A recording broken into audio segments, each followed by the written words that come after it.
Bismillahirrahmanirrahim. Assalamu alaikum, students. Welcome to the second week of our classes. And in the last week, we discussed, the last discussion was about the challenges faced by the entrepreneurs. Today, we'll discuss where the businesses fail. As we discussed earlier, most of the businesses fail in the first year of their operations, despite the fact that all the qualities exist in the said entrepreneur. He has all the capabilities, all the abilities. Even then, the success is not granted as it. So the business may fail due to any of the reasons. So first of all, the reason could be the lack of record keeping.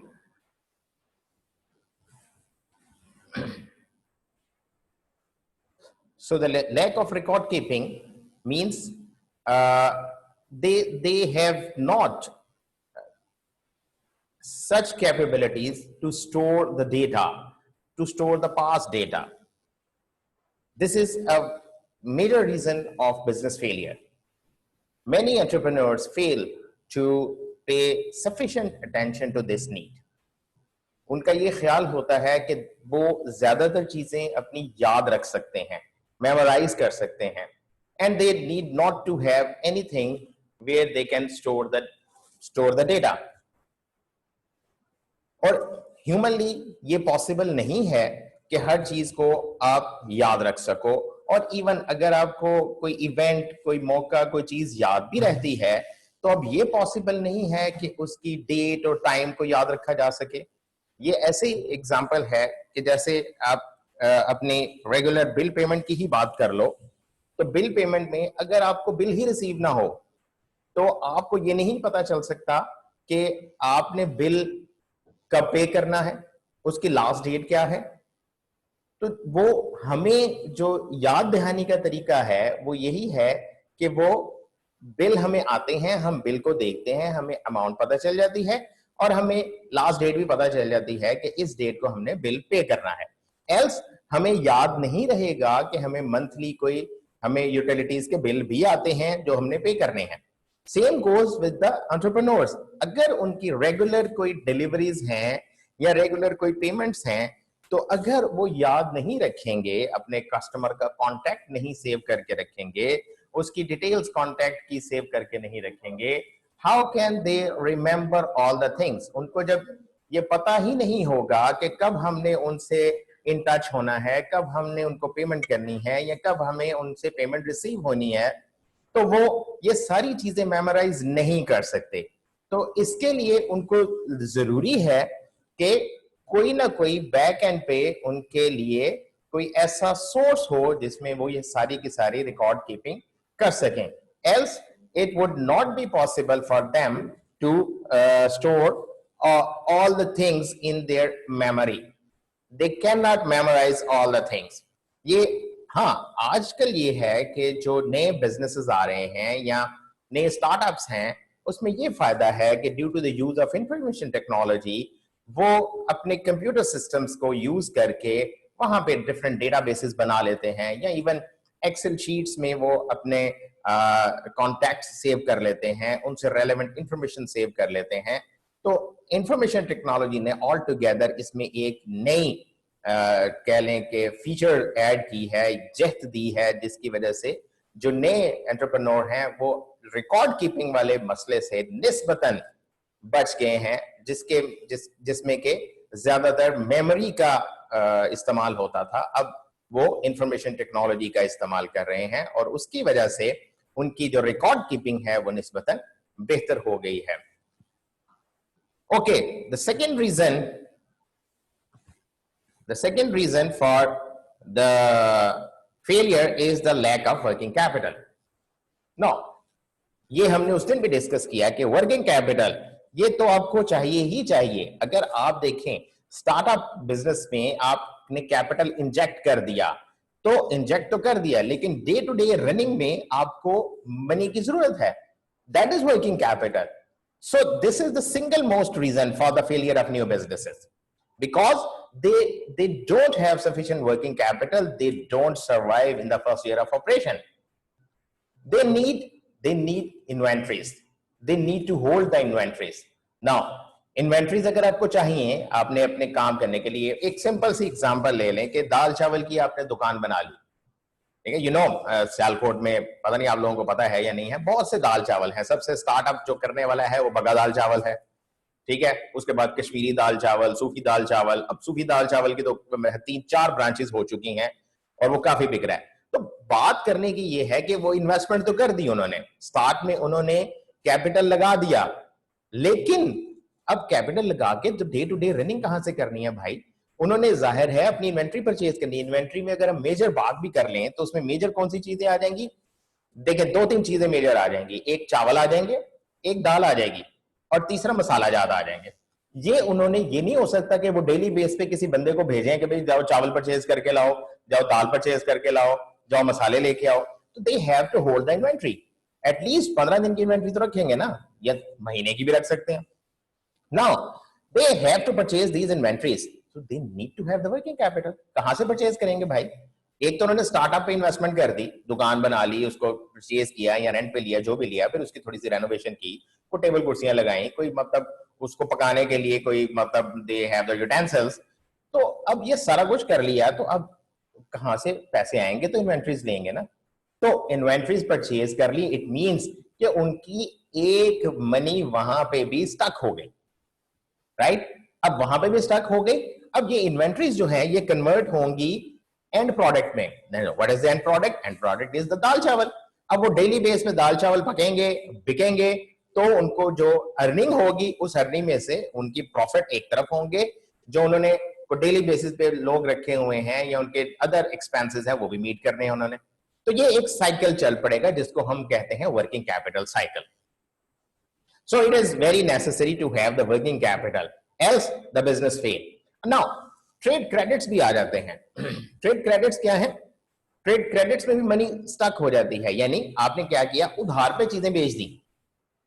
अब चीजें तो बेच दी आपने, आपने किसी को 15 दिन या 30 दिन के उधार पे चीजें दे दी। अब आपको ये पता है कि हमें 30 दिन के बाद पेमेंट मिलनी है ना। इन 30 दिन को तो चलाना है ना। वो जो पैसे वहां पे स्टक हो गए, उन 30 दिन में आपने वर्किंग तो करनी है। तो अगेन ये आपका वर्किंग कैपिटल जो है वो शॉर्ट हो गया। अब इस वर्किंग कैपिटल की शॉर्टेज की वजह से क्या हो रहा है, आपके बिजनेस पे प्रॉब्लम्स आ रही हैं, और इसको फिर आपने लाजमी किसी ना किसी तरह से टैकल करना है। तो ये ऐसी चीजें हैं जिसमें आपका डेली बेसिस पे कैश स्टक होता है, जिसकी वजह से आपकी डेली बेसिस पे वर्किंग कैपिटल की शॉर्टेज होती है, और मोस्ट ऑफ द टाइम इसकी वजह से बिजनेस जो है वो फेलियर का शिकार हो जाते हैं। So this is very important to have sufficient working capital for running a new business venture. Okay, then the third reason is the poor management skills. Now, ये हम बात कर चुके हैं कि जो भी एंटरप्रेन्योर है वो एक्सपर्ट नहीं हो सकता हर चीज का। अब फिर वही मैं एग्जांपल फिर उसी को लेके चलता हूं कि एक जो अब सूफी दाल चावल है, तो वो सूफी दाल चावल के पास शेफ तो बहुत अच्छा है जो बड़े अच्छे दाल चावल पका लेता है, तो क्या उसके पास कोई मार्केटर भी है जो उसकी मार्केटिंग कर सके? क्या उसके पास कोई ऐसा भी है जो अकाउंट्स को मेंटेन कर सके? कोई ऐसा है जो उसके प्रमोशन कर सके? या उसके पास अपने पास कोई ऐसे स्किल हैं कि वो कोऑर्डिनेट कर सके, प्लान कर सके, फ्यूचर को कर सके? तो he must not have all these management skills. जब सारे के सारे मैनेजमेंट स्किल्स नहीं हैं तो ये लीड करते हैं टुवर्ड्स द फेलियर।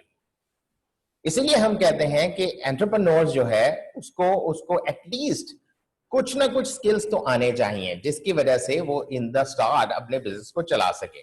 उनमें बहुत इंपॉर्टेंट जो है वो है पीपल मैनेजमेंट स्किल्स, आपके प्रोडक्शन स्किल्स, आपके मार्केटिंग स्किल्स, आपके कम्युनिकेशन स्किल्स और cash handling skills, right? Cash management और कैश हैंडलिंग ये बहुत जरूरी हैं जो एटलीस्ट स्टार्ट में पता होने चाहिए, और इनकी वजह से आपकी मतलब रेशियो ऑफ सक्सेस बढ़ जाती है। एल्स अगर आपके पास नहीं है तो रेशियो ऑफ सक्सेस कम हो जाएगी और फेलियर की सक्सेस रेशो बढ़ जाएगी। लीडरशिप स्किल्स की बात करें हम, तो लीडरशिप स्किल्स की जरूरत बाद में पड़ती है। जब आप बिजनेस एस्टैब्लिश कर लेते हैं, रनिंग में आ जाता है, या आप एक्सपेंशन की तरफ जाते हैं, there you have to lead the people. यहां पे अब बात ये आएगी कि अब मैनेज की बात नहीं आ रही, अब यहाँ पे लीड की बात आ रही है कि लोगों को आप लीड करेंगे, अपने एग्जाम्पल्स के साथ लीड करेंगे और मतलब उनको बताएंगे कि काम कैसे किया जाता है। एक एंटरप्रेन्योर जो कि एक रेस्टोरेंट भी खोल रहा है, वो मैंने जैसे पहले कहा कि बहुत अच्छा शेफ तो हो सकता है, लेकिन उसको बहुत ज्यादा दूसरे स्किल्स का शायद पता ना हो। अब ये बहुत सी एग्जांपल्स आपके पास आपके अपने शहर में होंगी कि जिन्होंने बिजनेस को स्टार्ट किया, लेकिन कुछ अरसे के बाद आपने देखा कि वो बिजनेस, इवन आप ये रेस्टोरेंट बिजनेस को ही उठा के देख लें, तो वो नहीं चल पाए, वो सक्सेस की तरफ नहीं गए, इवन देन कि उनका शेफ बहुत बड़ा था, बहुत अच्छा था। कई आपकी ऐसी कन्फेक्शनरीज हैं, बेकरीज हैं जो स्टार्ट हुई और नहीं चल पाई, और इसी वजह से नहीं चल पाई कि उनका शेफ तो बहुत अच्छा था, लेकिन उनके पास कोई ऐसी मार्केटिंग टैक्टिक्स नहीं थे, उनके पास स्किल्स नहीं थे कि जिसकी वजह से कोई वो अपनी चीजों की, प्रोडक्ट्स की मार्केट कर सकें, प्रमोट कर सकें, लोगों के साथ कम्युनिकेट कर सकें, और इन स्किल्स की लैक की वजह से, कमी की वजह से वो फेलियर का शिकार हो गए। Okay, the next reason for the failure is changes in the business environment. Okay, remember the business environment is very dynamic, means it is constantly changing. अब ये बिजनेस किसी भी वजह से फेल हो सकता है, जो कि कोई भी रीजन हो सकती है। उसमें एक बड़ी इंपॉर्टेंट रीजन ये है कि whenever there is a new competitor entering in the market, तो सबसे पहले क्योंकि एक नया आ रहा है, नया शख्स आ रहा है, नया शख्स जो भी आएगा वो कोई ना कोई, जैसे हमने पहले बात की, कोई इनोवेटिव चीज जरूर लेके आएगा।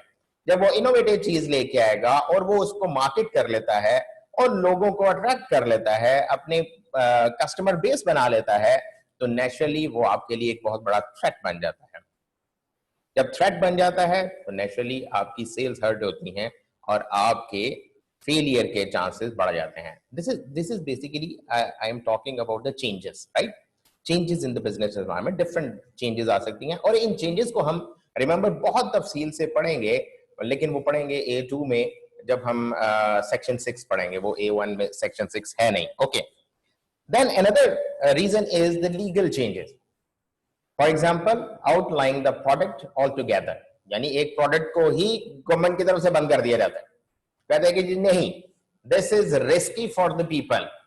अब आप तो उस पर इन्वेस्टमेंट करके आगे, लेकिन due to any reason, like उसके कोई केमिकल स्ट्रक्चर ऐसा था जो कि लोगों के लिए नुकसानदेह हो सकता था, कोई आप स्किन प्रोडक्ट लेके आए और उसमें आपने कोई ऐसे इंग्रेडिएंट्स यूज कर लिए, लाइक मर्करी की क्वांटिटी ज्यादा कर ली, और वो बाद में पकड़े गए। अब हुआ क्या कि उन्होंने तो आप पे रिस्ट्रिक्शन लगा दी और चेंज कर दिया। उन्होंने कहा जी नहीं, ये प्रोडक्ट तो बन ही नहीं सकती, बिक नहीं सकती ना, आपकी इन्वेस्टमेंट तो सारी गई। तो ये लीगल चेंजेस, जो लॉज में चेंजेस आते हैं, उसकी वजह से भी बहुत से आपके बिजनेसेस फेल हो जाते हैं। Economic changes are always there, they leave the customer with much less money to spend. अब जैसे अब आजकल के हालात में देखें, this pandemic have created tremendous economic changes. आप देखें बिजनेसेस के पास काम करने को कोई नहीं, मतलब अगर वो एक्सपोर्टर हैं तो एक्सपोर्ट करने के लिए ऑर्डर्स नहीं है, जब एक्सपोर्ट करने के लिए ऑर्डर्स नहीं है तो मैन्युफैक्चरिंग नहीं है, मैन्युफैक्चरिंग नहीं है तो उनके पास कहां से मनी आएगी, मनी नहीं आएगी तो अल्टीमेटली क्या होगा, failure.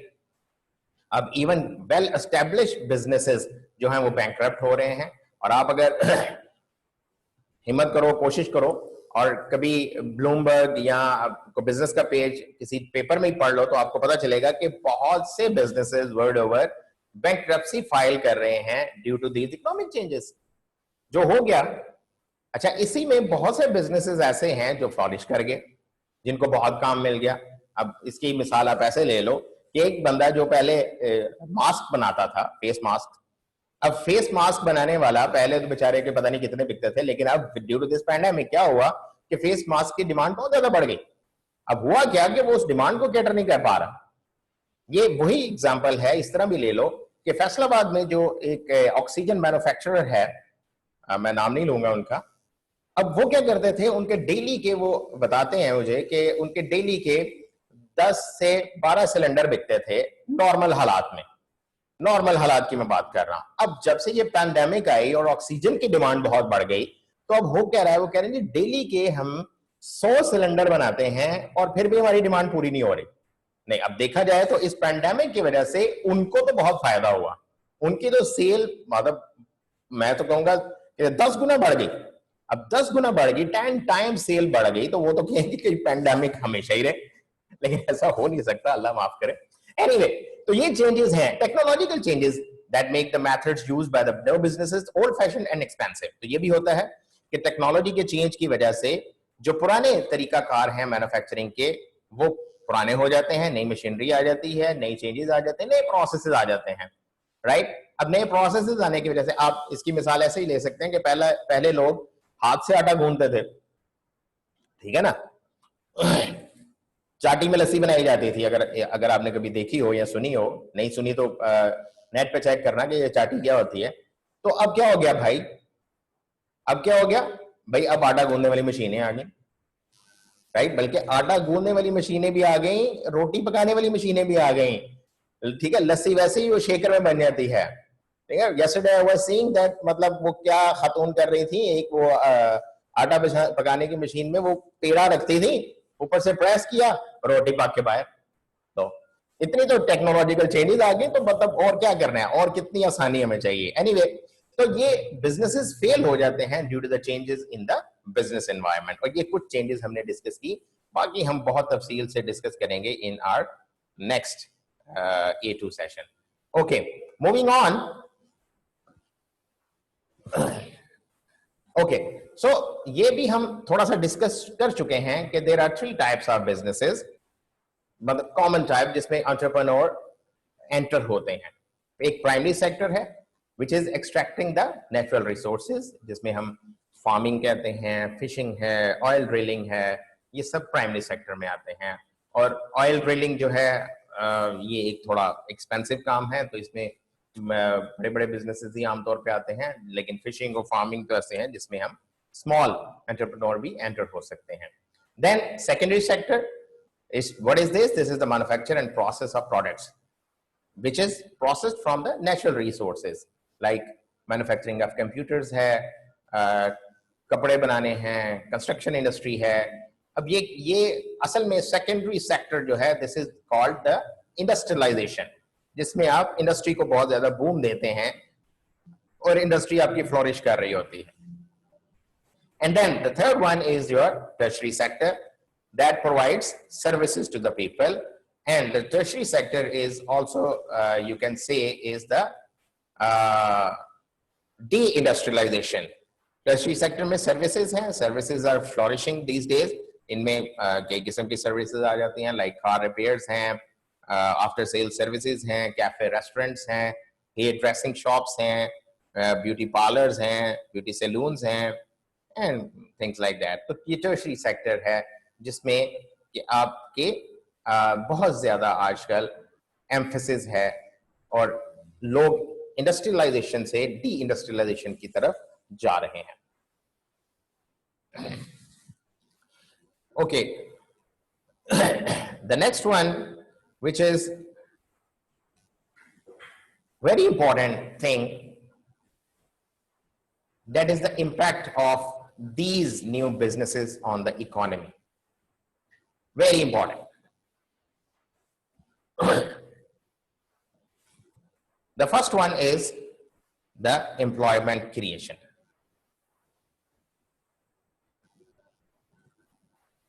Now, what is this employment creation? So, first of all, the entrepreneur is employing himself. Like we discussed that if a chef is opening a restaurant, so first of all, he is a chef working somewhere. Now he is opening his own restaurant, so he is self-employing himself. तो पहली तो बात ये हो गई कि वो अपने आप को एम्प्लॉय कर रहा है। अब नेचुरली वो अकेला तो काम नहीं कर सकता, तो वो अपने साथ दूसरे लोगों को भी रखेगा, मतलब कोई जूनियर शेफ रख लेगा, कोई मतलब वेटर्स हैं, कोई सफाई वाला है, कोई मतलब और लोग हैं, मतलब गेट कीपर आ गया। अब ये सब लोग जो हैं ये क्या हो रहे हैं, ये एम्प्लॉयमेंट हासिल कर रहे हैं due to this new business venture. अब ज्यादातर टाइम्स मतलब ये होता ये है कि मोस्टली जब एम्प्लॉयमेंट की बात आती है तो नया जो बिजनेसमैन है वो इर्द गिर्द देखता है अपने फैमिली मेंबर्स को, अपने फ्रेंड्स को, और उनमें से टैप करने की कोशिश करता है कि लोग ताकि क्योंकि नया बिजनेस है तो ऐसे लोग हों जो कि रिलायबल हों, राइट। एक बिजनेस को मैं बहुत अच्छी तरह से जानता हूं, फैसलाबाद में उसने सेटअप किया। वो बंदा पहले एक गोडाउन कीपर था, तो उसने अपना एक बिजनेस सेटअप कर लिया जिसको हम मुकद्दमशिप का बिजनेस कहते हैं। और वो बंदा मियां वाली से बिलोंग करता था, ये बड़े मजे की बात है, मियां वाली से बिलोंग करता था। उसने अपना बिजनेस, यानी पहले वो गोडाउन कीपर था और फिर वो चीफ एग्जीक्यूटिव ऑफिसर बन गया उसी अपने बिजनेस का। सी, ये तरक्की है। अब उसने क्या किया, अब उसको जाहिर है गोडाउन कीपर्स चाहिए थे, उसको सुपरवाइजर चाहिए थे, उसको अपने ऑफिस के हैंडलिंग के लिए लोग चाहिए थे। तो उसने मोस्ट ऑफ द पीपल जो उसने इंपोर्ट किए, मैं कहूंगा वो मियां वाली से किए। सारे के सारे उसके रिश्तेदार थे, कोई इधर उधर यार दोस्त ये वो, सारे के सारे उसके मियां वाली थे। तो क्या हुआ कि एक तो उसका अपना बिजनेस चल पड़ा, दूसरा उसने वो लोग रख लिए जो रिलायबल थे। उसको ये पता था कि ये मेरे गांव के हैं, मेरे इलाके के हैं, मेरे साथ हैंगी पैंगी नहीं करेंगे। तो और उनको क्या फायदा हुआ, उनको एम्प्लॉयमेंट मिल गई। अब इस सारे का फायदा नेशनल लेवल पे देखें तो क्या होता है कि unemployment, ratio of unemployment will fall. और अगर बिजनेस सर्वाइव कर जाता है और एक्सपैंड कर जाता है तो क्या होगा, there would be more jobs, additional jobs. और किनकी एडिशनल जॉब्स आ जाएंगी, मतलब सप्लाइंग बिजनेसेस जो उनको सप्लाई कर रहे हैं वो भी expand, economic growth. Now what is happening, नए बिजनेस की वजह से क्या हो रहा है, आउटपुट यानी increase in the goods and the services. और इस इंक्रीज की वजह से increase is occurring in the domestic product, जिसको हम जीडीपी कहते हैं। I hope you all be knowing the GDP which is the gross domestic product. और ये ग्रॉस डोमेस्टिक प्रोडक्ट क्या होता है, क्या होता है, this is the value of all the goods and the services produced in a country in a year. तो अगर एक नया बिजनेस आ रहा है और उसकी वजह से क्या हो रहा है, नई प्रोडक्ट्स, नई सर्विसेज क्रिएट हो रही हैं, तो इसका मतलब जीडीपी भी बढ़ रहा है। और जीडीपी बढ़ने का मतलब क्या है कि इकोनॉमिक ग्रोथ इज देयर। और अगर हम ये करें, हमसे मुराद ये है कि हमारी गवर्नमेंट या कोई भी गवर्नमेंट स्मॉल बिजनेसेस को क्रिएट करने में उनको हेल्प करे, तो क्या होगा, स्मॉल बिजनेसेस फ्लॉरिश करेंगे और उससे जीडीपी बढ़ेगा, इकोनॉमिक ग्रोथ होगी और उससे लोगों का लिविंग स्टैंडर्ड भी इंप्रूव होगा। और इस इंक्रीज प्रोडक्शन और कंजम्पशन की वजह से क्या होगा, गवर्नमेंट को भी फायदा होगा in the shape of tax revenue. So all this will lead to the better economic situation and the better society as well. The next impact is the firm's survival and growth. Okay, जैसे हमने पहले कहा कि बहुत से businesses जो हैं in the start of वो fail हो जाते हैं, तो there is high proportion of failure of new firms. But ये तो नहीं कि हमने कहा 100% फेल हो जाते हैं, कुछ तो सर्वाइव करते हैं, कुछ सर्वाइव करते हैं और कुछ एक्सपैंड करते हैं, और एक्सपैंड करके वो एक रियलिटी में एक इंपॉर्टेंट बिजनेसेस बन जाते हैं। जैसे हमने पहले भी example the in the previous lecture कि भाई प्रॉक्टर एंड गैम्बल है या ह्यूलेट पैकर्ड है या आपका यूनिलीवर है या आपका ड्यूपॉन्ट है, ये कहां से शुरू हुए, ये तो अपने घरों से इन्होंने काम शुरू किया, अपने गैरेज में साबुन बनाना शुरू किया। तो अब क्या मतलब है, प्रॉक्टर एंड गैम्बल की जो प्रोडक्ट्स हैं उनके बगैर आप सोच सकते हो कि आप गुजारा कर सको? यूनिलीवर के जो प्रोडक्ट्स हैं उनके बगैर कैसे रह सकते हो? आपने शैम्पू लेने जाना है तो आपने देखना ही पहले वो ये भाई यूनिलीवर का शैम्पू लेना है या मैंने प्रॉक्टर एंड गैम्बल का लेना है। और बहुत सी ऐसी चीजें, चलो बाकी सारे छोड़ो, बच्चों के पैम्पर्स, हाँ वो तो चलते ही प्रॉक्टर एंड गैम्बल के हैं भाई, ये उनके कंपटीशन में तो अब आए हैं, पहले तो वही थे सिर्फ, राइट, जिनको हम पैम्पर्स के नाम से जानते हैं। और फिर फायदा क्या हो रहा है कि जब ये फर्म्स सर्वाइव करेंगी, ग्रो करेंगी, तो they are employing a larger number of workforce in their production process and in their other functions as well. और ये जो declining businesses at times ऐसा भी होता है कि due to the change in the consumer taste or the economic situation or the technology, जो decline कर रहे होते हैं businesses, उनकी जगह पे दूसरे businesses उनको take over कर लेते हैं. तो smaller businesses को सर्वाइवल के लिए जरूरी नहीं होता कि वो एक ही जहत पे चलते रहें. They can change as well. जैसे ट्रिनिडाड एंड टोबैगो में क्या हुआ कि वहां पे शुगर इंडस्ट्री डिक्लाइन का शिकार हो गई due to the less production of the sugar cane. और हुआ क्या कि उसको उन बिजनेसेस ने, स्मॉल बिजनेसेस ने टेक ओवर कर लिया या बैलेंस आउट कर दिया, जिसकी वजह से टूरिस्ट बिजनेस, उनकी टूरिस्ट इंडस्ट्री फ्लोरिश कर गई. लाइक डिफरेंट होटल्स थे, डिफरेंट रेस्टोरेंट्स थे, डिफरेंट ईटिंग प्लेसेस थी, उन्होंने अपना काम जरा बूस्ट अप करना शुरू कर दिया. तो उससे क्या हुआ, टूरिस्ट इंडस्ट्री उनकी बेहतर होना शुरू हो गई. अब शुगर इंडस्ट्री डिक्लाइन हुई तो टूरिस्ट इंडस्ट्री उनकी फ्लोरिश हो गई, तो उसको बैलेंस आउट कर लिया. तो इस तरह से होता है कि अगर एक इंडस्ट्री में फेलियर या डिक्लाइन आ रहा है तो दूसरी इंडस्ट्री उसको बैलेंस आउट भी कर लेती है. Okay, the next is the innovation and technological changes. ना ये तो नेचुरल है, हम डिस्कस कर चुके हैं कि नए बिजनेस जो हैं वो इनोवेटिव होते हैं. They are more technologically advanced businesses. और वो क्या करते हैं, वो इकोनॉमी में एक डायनामिक्स लेके आते हैं, एक चेंज लेके आते हैं, राइट? जैसे अब बहुत से नए बिजनेसेस जो हैं वो आईटी बेस्ड बिजनेसेस हैं. अब आजकल के जो पैंडेमिक के सिचुएशन है उसमें तो ज्यादा आपको देखो तो रिमोट जो सर्विसेज हैं उसी की तरफ लोग जा रहे हैं. तो ज्यादा मतलब टेक्नोलॉजी सेक्टर में ज्यादा एडवांसमेंट हो रही है. इसी तरह जब आईटी चलना शुरू हुई तो बहुत से लोग इस सेक्टर में आए और mostly they were into the web designing. लेकिन with the passage of time IT सिर्फ वेब डिजाइनिंग तो नहीं रही. आईटी जिसको हम कहते हैं ई मार्केटिंग में आई, फिर ई कॉमर्स में आई और अब तो ई ऑपरेशन में चली गई. अब ई मार्केटिंग क्या है, जहां पे सिर्फ आप इंटरनेट को यूज करते हुए अपने प्रोडक्ट की मार्केट करते हैं. जस्ट मार्केटिंग, एक वेबसाइट बना ली और उसमें अपने प्रोडक्ट का पोर्टफोलियो दे दिया, बस ये हमारी प्रोडक्ट्स हैं. और अगर कोई ऑर्डर्स आ गए तो एड्रेस दिया हुआ उस एड्रेस पे ऑर्डर आ जाएगा. ना उसकी जो नेक्स्ट स्टेज है that is e commerce. E commerce क्या है, जिसमें हमारी वेबसाइट भी है, हमारी प्रोडक्ट पोर्टफोलियो भी है और हमारा जो कस्टमर है, जो पोटेंशियल कस्टमर है, वो वहां पे ट्रांजैक्ट भी कर सकता है. यानी उसी वेबसाइट के थ्रू वो परचेज कर लेगा और हमें पेमेंट आ जाएगी through any means.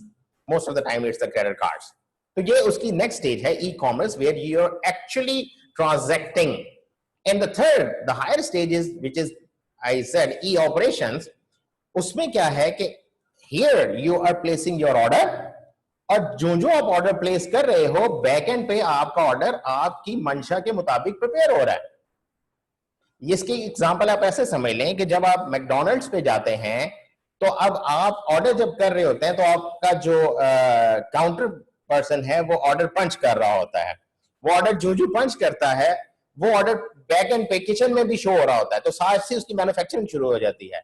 By the time you complete your order, आपका ऑर्डर तैयार होता है और वो आपको डिलीवर हो जाता है. This is e-operations like. So the increased use of IT by these firms can help a nation business sector become more advanced in its application. Okay, then the next is the exports.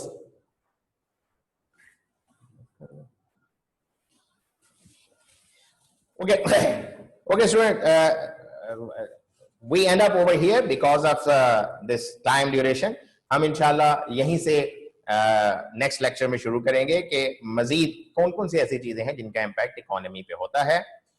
If you have any questions you can ask right after 5 minutes. Thank you.